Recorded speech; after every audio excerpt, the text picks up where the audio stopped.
In the year 1902, a group of archaeologists were exploring the ocean floor near the island of Antikythera in Greece.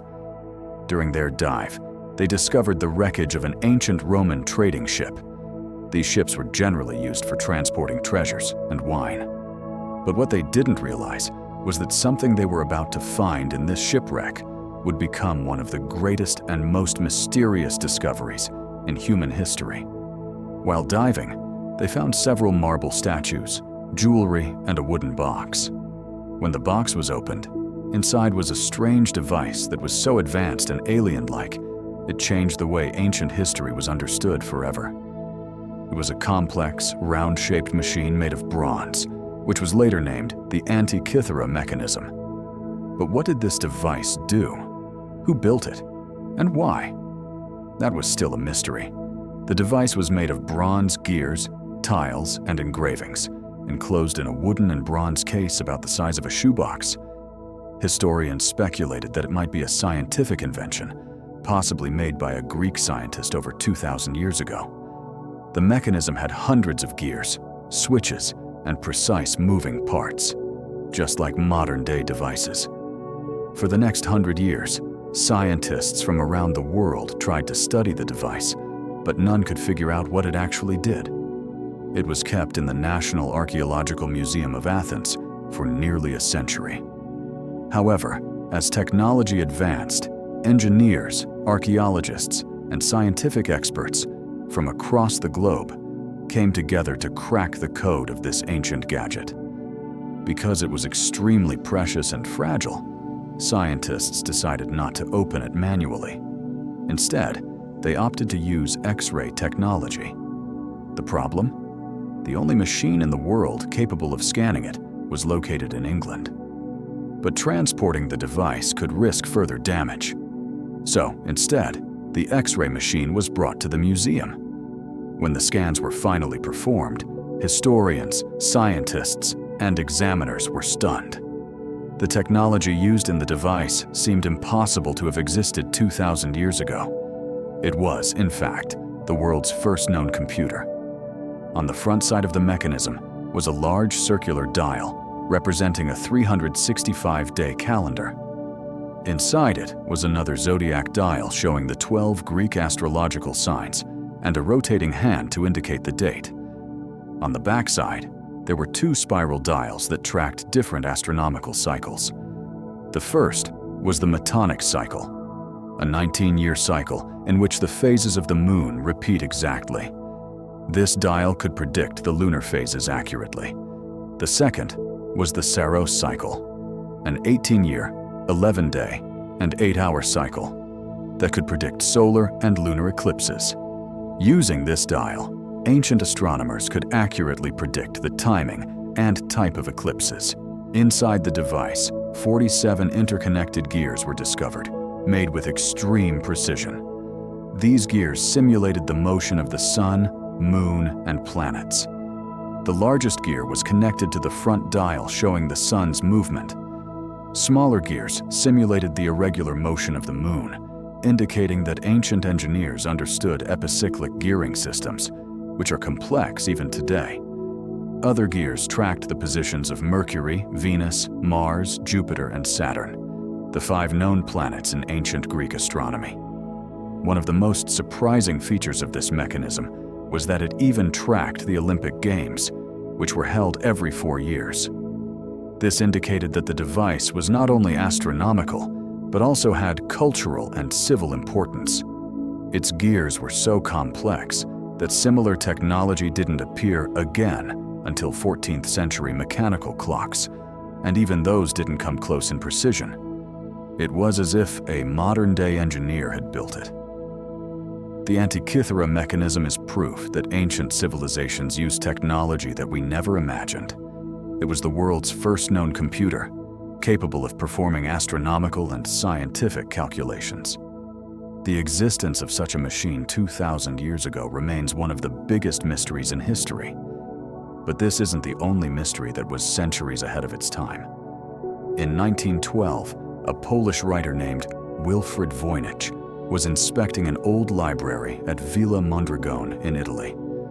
among the thousands of ancient books, was one that would go on to become one of the biggest enigmas in human history. The book had no cover page, no title. What made it even more mysterious was that it was written in a completely unknown language. The script did not resemble any known writing system from any ancient civilization. Voynich bought the book, and from then on, dedicated his life to trying to understand its diagrams, illustrations, and unknown language. He asked himself many questions. Who wrote this book? When and where was it written? And most importantly, what is written in it? By 1930, Voynich passed away without unlocking a single secret of the book. Later, it was named the Voynich manuscript, and it passed from one cryptographer to another. But no one could crack its code. Not even modern-day cryptography could decipher it. This mystery led to two possibilities. One, the book was a remnant of a lost civilization whose language we have never encountered. Two, it was created by an individual or secret group in a code only they could understand. The book's illustrations are equally baffling. Some pages feature unidentifiable plants found nowhere else. Other pages have naked women bathing in pools, and others still show astrological symbols, possibly part of some secret knowledge. But the most shocking part? The book contains drawings that resemble modern discoveries, knowledge that humans supposedly didn't have at the time. One page has an image resembling a spiral galaxy, long before galaxies were even known.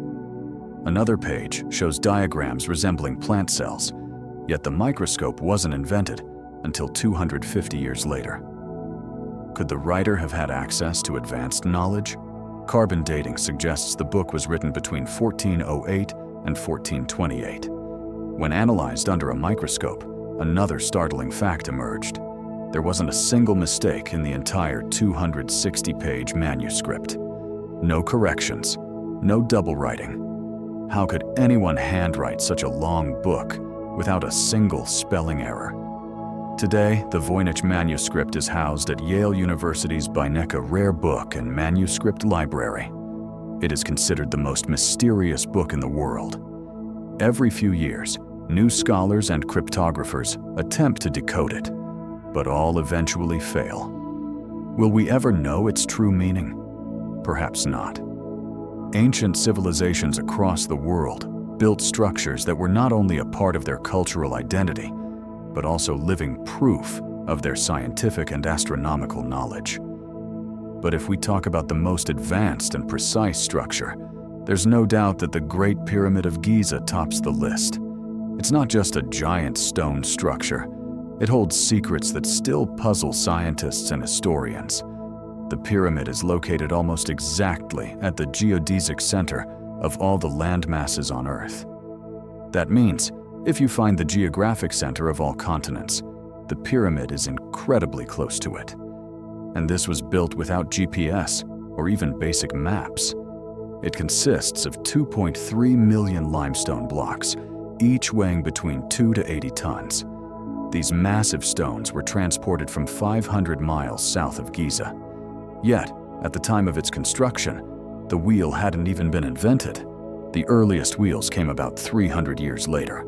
Even today, with modern technology, lifting an 80-ton object is extremely difficult. In fact, in modern times, machines struggle to lift just 30-ton stones. And the steel cables we use today are far stronger than the papyrus ropes used by ancient Egyptians. Still, these machines can barely manage. What's even more shocking is that no glue, cement, or concrete was used to bind these stones. Each stone was cut with such precision that there's barely a millimeter of space between them, so tight that not even a blade or sheet of paper can fit through. So how did ancient Egyptians cut such hard stones with such precision? According to history, they used only copper tools and hammers. But when Egyptologists tried using similar tools, even after several days of effort, they couldn't make a dent. Another researcher crafted a custom-made copper chisel, similar to what Egyptians might have used. And still, after hours of labor, only managed to cut 4 millimeters per hour. At that rate, cutting 2.3 million blocks would take 300 years. But the Great Pyramid was completed in just 20 years. And the mysteries don't end there. The pyramid's alignment is almost perfectly aligned to true north, with only 0.067 degrees of error. For reference, the Paris Observatory, built in 1667 using modern concepts, has an error of 0.1 degrees. Also, if you look closely at the three pyramids of Giza, their alignment matches Orion's belt, a constellation that was extremely important to ancient Egyptians because it was associated with Osiris, the god of the underworld and resurrection. Some researchers believe the pyramids were aligned this way so that the souls of the pharaohs could reach the stars of Orion. And the mysteries go further. Every year, on two specific days, spring and autumn equinox, the pyramid creates an illusion. It appears to have 8 sides instead of 4, but this is visible only when the sun is directly above the equator in a straight line. This suggests ancient Egyptians had a deep understanding of astronomical events, long before modern science decoded them. And finally, one of the most shocking coincidences, or perhaps mysteries. The latitude of the Great Pyramid is 29.9792 degrees north, a number that matches the speed of light, which is 299,792,458 meters per second. Is this just coincidence? Or did ancient civilizations have access to scientific knowledge from a source we don't understand? Science still doesn't have a definitive answer. But one thing is clear. The Great Pyramid isn't just a stone structure. It's a celestial calculator, an astronomical observatory, and an engineering marvel, and the greatest testament to the scientific brilliance of ancient human civilization. Thank you for watching.